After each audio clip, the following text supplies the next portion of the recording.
दामा जी, जिस तरह से वृक्षारोपण का कार्यक्रम न्यू अशोकनगर में चल रहा है बहुत जोर शोर से, क्या कहेंगे उस पर? सबसे पहले तो मैं बुद्धपाल जी को इस कार्य के लिए बहुत बधाई देना चाहता हूँ कि जो लगातार इस सेवा कार्य में लगे रहते हैं और वृक्षारोपण करते रहते हैं। ये आपको ये पेड़ दिखाई दे रहे हैं पीछे जितने लगे हुए हैं, ये सब बुद्धपाल जी की देन है और यहाँ इनके साथी लोग सब मिलके लगातार ये वृक्षारोपण करते रहते हैं और पर्यावरण को बनाने अच्छा स्वच्छ पर्यावरण बना रहे इसके लिए मेहनत करते रहते हैं। इनको बहुत बहुत धन्यवाद। और भी साथी हैं, हम मौजूद हैं, क्या कहेंगे?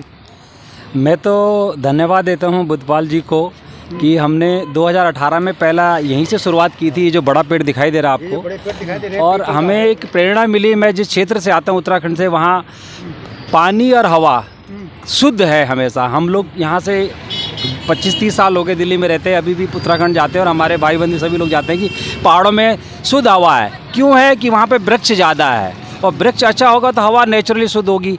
तो यही वहीं से प्रेरणा मिली है हमें और हमने शुरुआत 2018 से की है इसी रोड पे। और हमारा उद्देश्य ये है कि इस रोड पे पूरी मेट्रो स्टेशन से लेकर वसुंधरा तक 1.5 से 2 साल के अंदर अंदर सारा वृक्षारोपण जो है लाइन वाइज होएगा, जैसे हमने सोसाइटी में देखा है। इस तरह का हमारा प्रयास है और हम इस प्रयास में सफल होंगे। धन्यवाद। तो सबसे ज़्यादा बाबू जी क्या कहेंगे ये बुद्धपाल धनखड़ जी का प्रयास के लिए?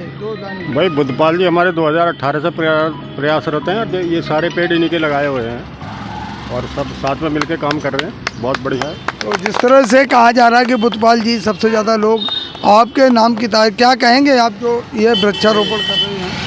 देखिए, ये 2018 से जो हम वृक्षारोपण का हमें जो ये एक संदेश मिला और ये हमारे जो मन में प्रेरणा जागी, ये माननीय योगी जी, माननीय मुख्यमंत्री जी और माननीय हमारे प्रधानमंत्री नरेंद्र मोदी जी, जो हमारे देश के लिए आज उन्होंने देश कहाँ से कहाँ पहुँचा दिया और इतने ऊंचे लेवल पे पहुँचा दिया कि विदेशों तक आज हमारे हिंदुस्तान की पहचान हुई है।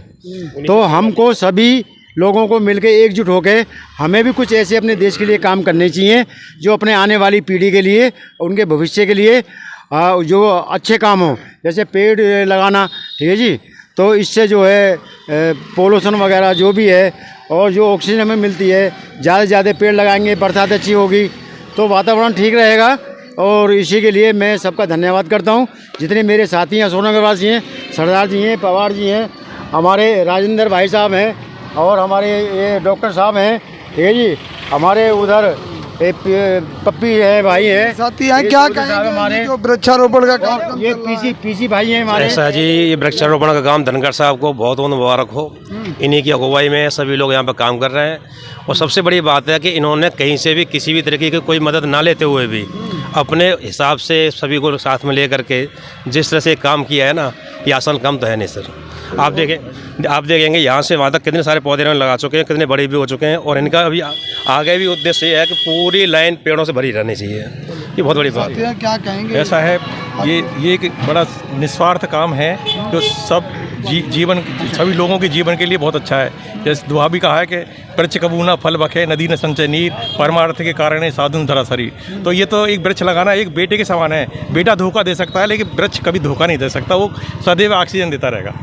ये मैं बुद्धपाल जी को हम बड़े इनके हम तो बुद्धपाल जी के बहुत आभारी हैं और बहुत सराहना करते हैं इनका कि उस समय अकेले खोदना, ज़मीन को खोदना, पेड़ लगाना, पानी डालना, फिर हम सब लोग इनके साथ हुए। ये काम शुरू इन्होंने शुरू किया था, फिर धीरे धीरे हम लोग सब लोग जुड़ते गए और अब देखिए आज यहाँ से लेकर के मेट्रो तक पूरी हरियाली हो गई है। हम तो इनके बड़े आभारी हैं, इनके काम में हम बड़े सहयोगी हैं, बड़ा इनका आभार प्रकट करते हैं। जैसा कहा गया चलते गए और कारबा बनता गया, क्या कहेंगे? देखिए, हमारे साथ जो इस टीम के लीडर हैं चौधरी बुद्धपाल सिंह जी धनखड़ और उनके साथ में पीसी चौधरी जी, पवार साहब हैं और पप्पी भाई चौहान साहब हैं।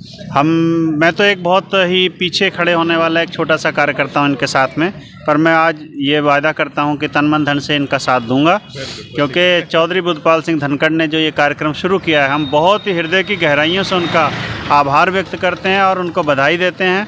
इसी तरह से ये कार्यक्रम चलता रहे और जो देखिए सबसे कीमती चीज़ दुनिया में क्या है? प्राण, सांस, वायु, ऑक्सीजन, ये सबसे कीमती चीज़ है।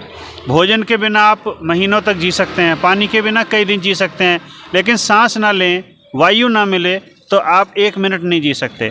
तो सबसे कीमती इस अनमोल वस्तु के लिए जो ईश्वर ने तो हमें दी है, लेकिन हम सबकी इस गड़बड़ व्यवस्था के कारण प्रदूषण और बहुत ही गंदी हवा फैल चुकी है। तो इस व्यवस्था को सुधारने के लिए चौधरी बुद्धपाल सिंह धनखड़ ने जो आगे कदम बढ़ाया है, हम कंधे से कंधा मिलकर उनके साथ चलेंगे, उनकी पूरी टीम के हम साथ। पहले आप अपने विचार बताएं कि ये जो पेड़ पौधे लगाए जा रहे हैं, क्या राय है उसके बारे में? देखो भाई साहब, ऐसा है, पेड़ पौधा इस समय जो लगाने की बात हो रही है ना, आपको पता होगा पुराने समय में हम लोग कुत्ते पालते थे। कुत्ते क्यों पाले जाते थे भाई? जंगली जानवरों का डर था या फिर चोरों का डर था। लेकिन समय परिवर्तन हो गया, अब आवास और सिस्टम इस तरह के हो गए कि अब तो ना तो जंगली जानवरों का डर रहा और चोरों की व्यवस्था भी बदल गई। तो अब कुत्ते पालने की ज़रूरत नहीं है, अब पेड़ पालने की ज़रूरत है। क्योंकि आज के समय में प्रदूषण बहुत ज़्यादा है, गर्मी बढ़ती जा रही है। तो इन सब चीज़ों को मद्देनज़र रखते हुए ऑक्सीजन बढ़े, हवा शुद्ध हो, प्रदूषण कम हो और गर्मी तापमान कम हो, बारिश हो, इसलिए पेड़ों का लगाना बहुत ज़रूरी हो गया है। तो पेड़ लगाएं और पेड़ों को पालें, यही बहुत ज़रूरी है। जैसे किसी भी देवी देवता को हम कपड़े चढ़ाते हैं, वस्त्र चढ़ाते हैं, वैष्णो देवी पे चुनरी चढ़ाते हैं, तो ऐसे जो हमारी धरती माँ है ना, इसके लिए अगर हम कुछ चढ़ाना चाहते हैं ना, धरती माँ को अगर वस्त्र पहनाना चाहते हैं, तो धरती माँ का जो वस्त्र है वो है पेड़, कपड़े। तो मैं 2 लाइनें लिखी हैं कि धरती माँ का वस्त्र वृक्ष है, धरती माँ का वस्त्र वृक्ष है, आओ माँ को वस्त्र चढ़ाएं, आओ हम सब पेड़ लगाएं, आओ मिलकर पेड़ लगाएं। हरमीत जी, जिस तरह से नाइजीरिया में व्यवस्था है कि अगर कोई एक पेड़ काटता है तो उसको 21 पेड़ लगाने पड़ते हैं, अगर हमारे यहाँ भी ऐसी व्यवस्था हो जाए तो क्या कहेंगे इस पर? देखो, हम तो कानूनों के बदलाव की बहुत पहले से मांग कर रहे हैं और बहुत सारे कानून हैं जो हमारे 100 साल और 150 साल पुराने हो चुके हैं।